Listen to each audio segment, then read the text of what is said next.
Assalamualaikum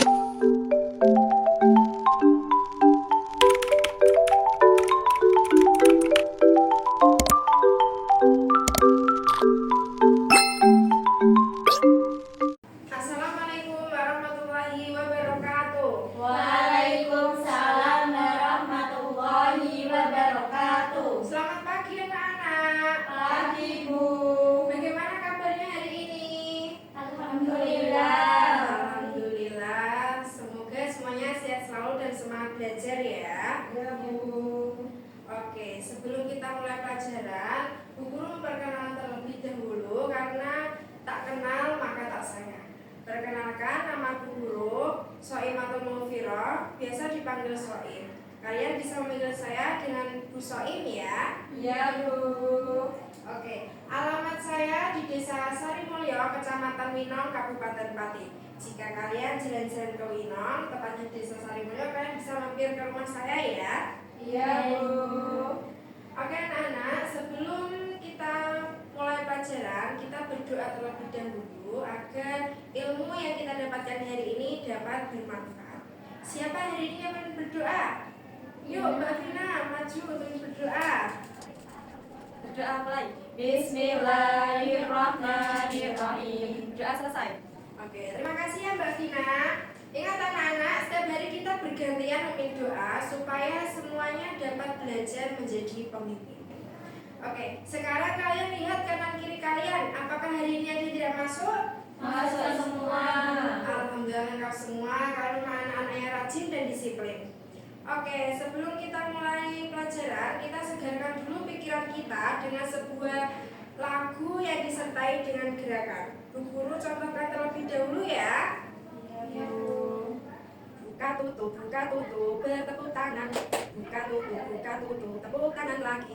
Digulung-gulung, sambil tersenyum. Digulung-gulung, lalu tertawa. Udah bisa anak? Bisa, Bu. Ayo kita coba. Buka tutup, bertepuk tangan. Buka tutup, tepuk tangan lagi. Digulung-gulung, sambil tersenyum. Digulung-gulung, lalu tertawa. Oke, tepuk tangan semuanya. Oke, sekarang kalian bayangkan jika kalian baca buku cerita yang penulisannya masih kurang benar. Contohnya seperti ini. Suatu hari di hutan ada seekor kelinci yang berlari-lari yang bertemu dengan rubah yang lapar. Menurut kalian bacaan di depan ini enak didengar tidak? Tidak. Oke, sebelum kita belajar lebih jauh, Bu Guru mau bertanya dulu kepada kalian semua. Siapa di sini yang suka membaca buku cerita? Saya. Buku cerita apa yang Mbak Vina suka? Katil, Bu. Oke, menarik. Mbak Caca, buku cerita apa yang Mbak Caca suka? Taruh jonde. Oke, menarik. Oke, hari ini kita akan belajar tentang penggunaan huruf kapital dan tanda baca dengan baik dan benar. Sebelum itu, Bu Guru bacakan terlebih dahulu tujuan pembelajaran hari ini. Tujuan pembelajaran hari ini adalah anak-anak menjadi pendengar yang baik dan penuh perhatian. 2. Anak-anak bisa membaca kata dan kalimat sehari-hari dengan fasih. Kemudian menceritakan kembali apa yang dibaca atau didengar. Kemudian menulis dengan tanda baca dan huruf kapital yang benar. Oke, sekarang anak-anak perhatikan di depan. Bacaan ini tadi enak didengar tidak? Tidak. Kalian tahu alasannya kenapa? Tidak ada koma. Iya betul. Nah sekarang coba bandingkan dengan bacaan nomor 2 ini. Jadi, coba dibaca Mbak Caca. Suatu hari, di hutan ada seekor kelinci berlari-lari. Ia bertemu dengan rubah yang lapar. Ya, menurut Mbak Caca, bacaan 1 dan bacaan 2 enak didengar yang mana? Bacaan 2. Mbak Caca tahu alasannya kenapa? Karena ada titik dan komanya. Iya, bacaan 1 tadi tidak menggunakan huruf kapital dan tanda baca dengan baik dan benar. Sedangkan bacaan 2 sudah menggunakan tanda baca dan huruf kapital dengan baik dan benar. Nah, agar lebih paham, Bu Guru akan lanjut ke materi ya. Ya, Bu. Penggunaan huruf kapital. Coba dibaca Mbak Vina. Huruf kapital digunakan pada huruf pertama di awal sebuah kalimat. Huruf kapital digunakan pada huruf pertama nama seseorang. Contoh, Mimi dan Adi ingin bermain boneka. Huruf kapital digunakan saat menulis huruf pertama pada kata Tuhan dan kata dari Tuhan. Contoh, berdoalah kepada yang maha pengasih dan yang maha penyayang. Oke, terima kasih ya Mbak Vina. Oke anak-anak, Bu Guru akan jelaskan ya. Huruf kapital itu digunakan di awal kalimat. Kemudian huruf kapital itu digunakan di awal nama seseorang. Kemudian huruf kapital digunakan saat menulis huruf pertama nama kata Tuhan. Kemudian huruf kapital digunakan pada huruf pertama nama agama, nama tempat, nama kota, dan nama bulan. Kemudian Mbak Natifa, baca. Penggunaan tanda baca. Penggunaan tanda baca, penggunaan tanda titik digunakan untuk mengakhiri kalimat. Contohnya, saya sedang belajar. Yang kedua, penggunaan tanda koma digunakan untuk memisahkan bagian dalam kalimat. Contoh, meskipun hujan, kami tetap berangkat. Ya, tanda baca itu ada tanda titik, tanda koma, tanda tanya, kemudian tanda seru. Nah, tanda titik digunakan untuk mengakhiri kalimat. Kemudian tanda koma digunakan untuk memisah kalimatnya. Dan tanda tanya digunakan untuk kalimat bertanya. Kemudian tanda seru digunakan untuk kalimat perintah. Sudah paham anak-anak? Paham, Bu. Nah, agar kalian lebih paham, sekarang kalian menyanyi. Agar lebih paham. Perkenalan dengan tanda baca, ada hanya ragamnya. Mulai dari titik hingga sampai koma, tanpa tanda tanya. Lalu berikutnya ada tanda seru, kalimat perintah. Jangan dilupa, dapatkan segera dengan fungsi-fungsinya. Tanda titik untuk akhir kalimat, tanda koma pemisah kalimatnya. Tandanya untuk kita bertanya, jangan lupa ayo hafal segera. Oke, tepuk tangan untuk semuanya. Nah, sekarang Bu Guru punyai sebuah cerita yang penulisannya sudah benar. Sekarang Ibu ingin kalian menunjukkan di mana tanda titik dan tanda koma yang ada di depan. Mbak Caca, di mana tanda komanya? Setelah kata malam, Oke, Peter. Terus dan Alifa, di mana tanda titiknya? setelah kata pilih. Oke, jadi kan sudah paham ya? Oke, selanjutnya di depan sini ada media tentang papan tanda baca. Nah, nanti anak-anak masuk satu persatu mengambil sebuah kalimat. Nah, nanti ditaruh di dalam kantong sini. Apakah kalimat tersebut menggunakan tanda titik, atau tanda koma, atau tanda tanya, atau tanda seru? Sudah paham? Paham. Sekarang Mbak Caca maju.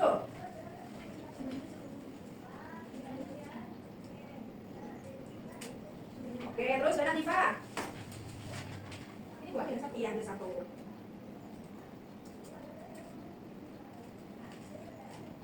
Sekarang Mbak Vina.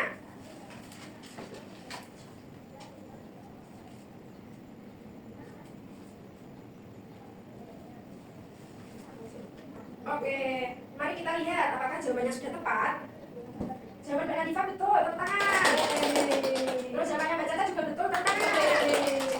Jawabannya Mbak Vina juga betul, tepuk tangan. Oke, selanjutnya sekarang Ibu mempunyai sebuah cerita yang penulisannya masih kurang benar. Ibu ingin kalian memperbaikinya di LKPD ya. Sekarang kalian bentuk menjadi 5 kelompok. Nanti setiap kelompok perwakilan masuk satu persatu untuk menampilkan hasil dari tugasnya sambil menunjukkan mana saja sih tadi tanda baca yang sudah diperbaiki. Nah, Bu Guru bagikan ya LKPD-nya setiap kelompok.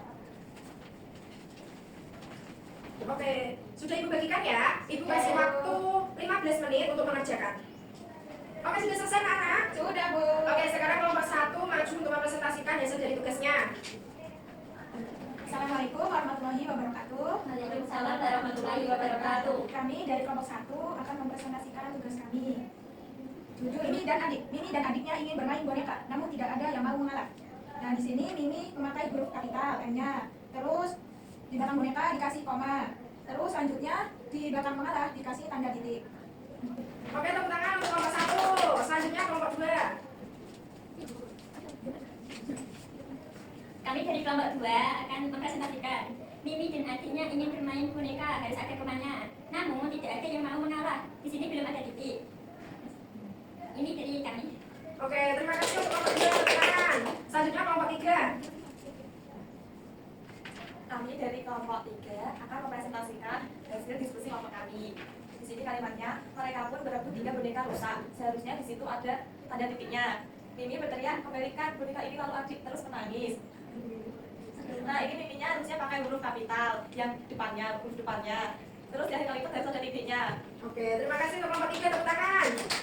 Bagus sekali, kan sudah paham tentang cara menulis tanda baca dengan tepat, terus penulisan juga sudah rapi, terus kalimatnya juga sudah benar. Kasih tepuk tangan teman kita yang sudah maju. Kalian anak-anak yang hebat. Oke, sebelum kita akhiri pelajaran hari ini, kita refleksikan dulu sebentar. Tadi kita sudah belajar tentang apa saja ya? Tanda baca.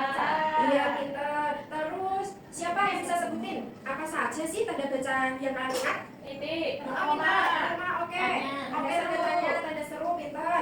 Terus, huruf kapital itu digunakan di mana saja? Nama, Awal. agama, Iya, pinter. Tempat. Pinter. Oke, jadi kalian sudah paham ya? Sudah, Bu. Oke, kalau tanda baca itu sangat penting untuk memudahkan kita dalam membaca dan memahami kalimat.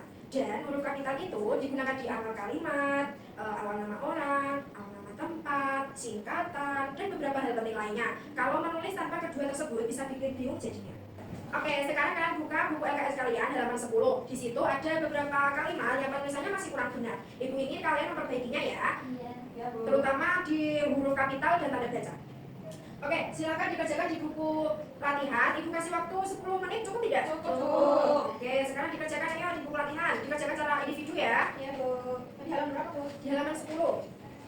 Ya Bu. Sudah selesai anak? Sudah. Kalau sudah selesai dikumpulkan di meja Bu Guru. Sini untuk ibu koreksi.